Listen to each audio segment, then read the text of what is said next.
Welcome. Today, I'm Amanda Long if you don't know me and you're new here, and I empower business owners through business and personal development tools to help their businesses thrive and succeed.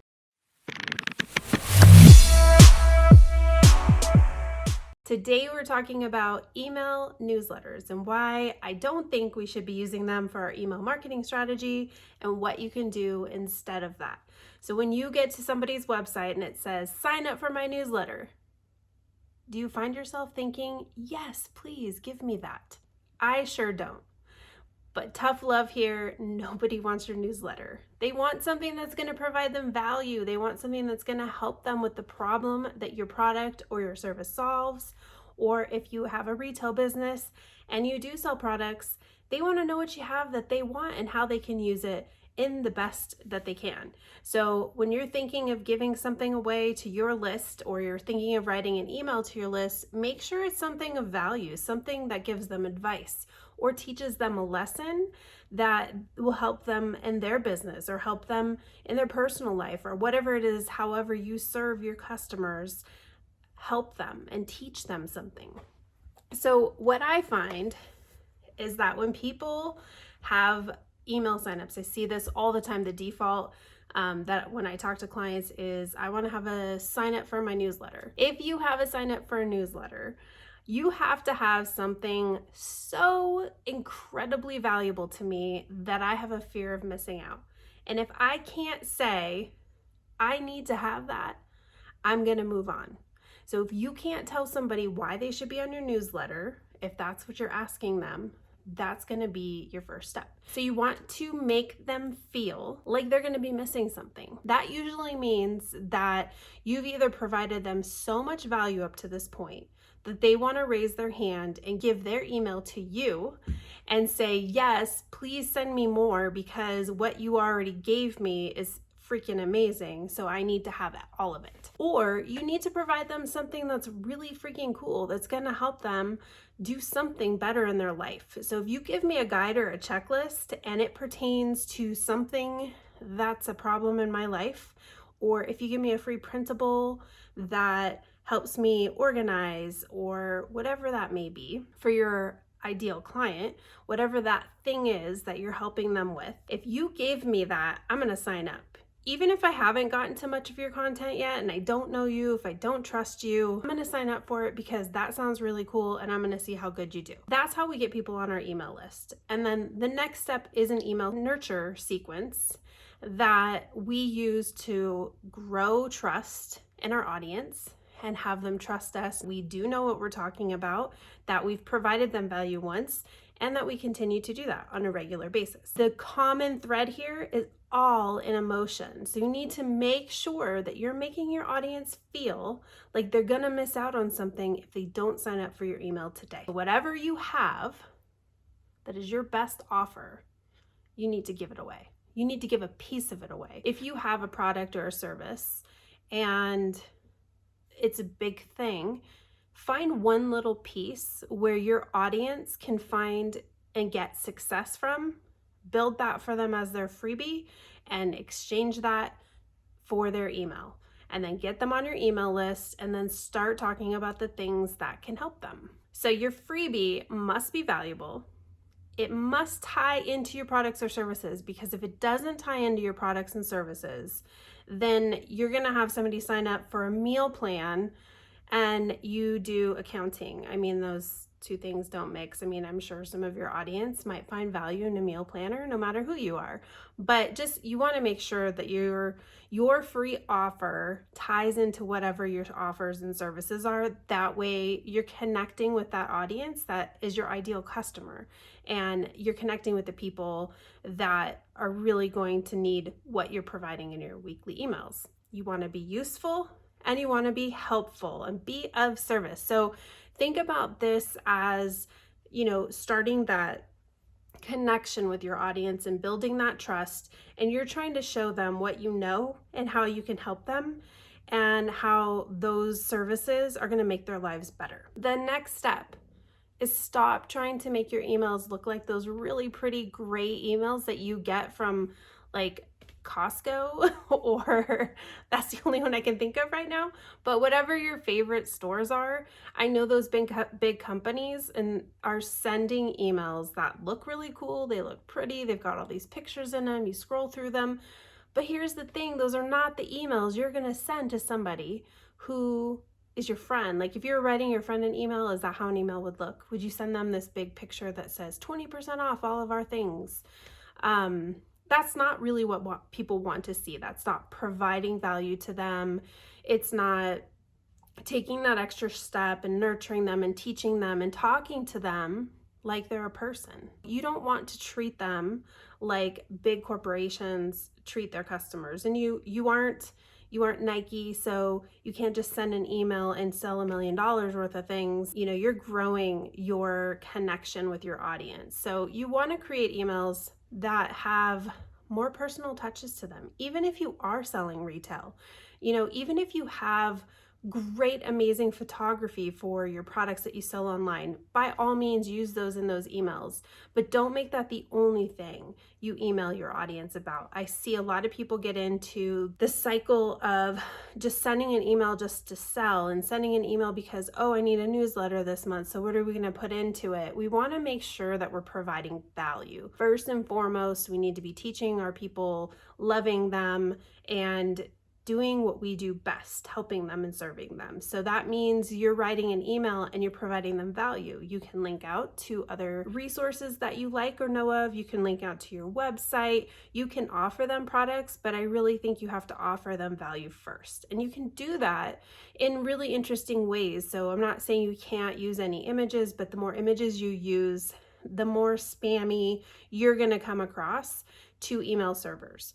But when you pop in a selfie type video and you have text or you have a GIF, you know, more like along the lines of what people send to each other, then it makes it a little bit harder for those email service providers to say, oh, this is spam. They think, oh, this is something people want to open. Mind you, in the beginning, you're most likely going to end up in that promotions or junk folder because at the beginning, you really don't have a lot of credibility. And I mean in the beginning of growing your email list, you don't have a lot of credibility. And so until you get more people on your list and you get more people opening, and you get more people opening in two different ways, in great subject lines at first, and then because they know that your name equals value.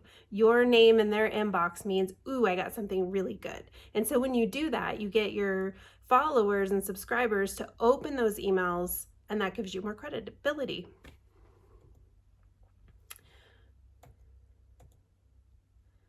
So I do have one email that I want to show you guys because I think they do it really well. Tarte Cosmetics, they sell to me all the time. Like I see them on Instagram and I'm enthralled with their videos. They do such a great job. And so they do this great job in their email as well. This is the Tarte email that I was talking about. So their subject line says, no salon, no problem. We have colorist in a compact. So they're spotlighting one of their products here really nicely. But as we scroll down, you're going to see they include these really cool GIFs that give you multiple ideas for using the same product. So now I can check out this email in less than 2 minutes and see visually whether it's something I want to buy or not.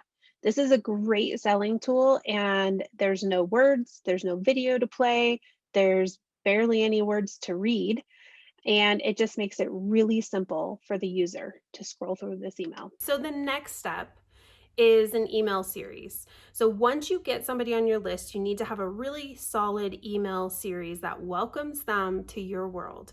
You're gonna write a couple emails, I would say at least 4 emails that talk about all the value. Think about what are the first few steps that your audience needs to get to that next level with you, whether they're going to buy a product or they're going to buy a service. What are those steps that they need to walk through? What are those objections that they're talking about? What are barriers that they're struggling with? Those are all things you need to address in those first 4 or 5 emails. So it's great to introduce yourself, obviously provide whatever piece of content that you promise them to sign up for your email. Provide them with that, welcome them, be excited, invite them over to your Facebook page, invite them to follow you on social as well. But your next sequence of emails needs to talk about stories. You can use testimonials, your customer stories, and how they overcame some of the problems or barriers that your customers at this point have. The other thing that is really amazing with email marketing is if you offer or have different products that fit different audiences, or you have different offers that fit different audiences, you can segment those audiences. A lot of email marketing tools out there help you segment your audience. So if you've got two completely different audiences for different products, you can offer different email signups. Once one audience signs up for one list, you can talk to them about what their pain points and objections are, while the other audience list might have completely different objections.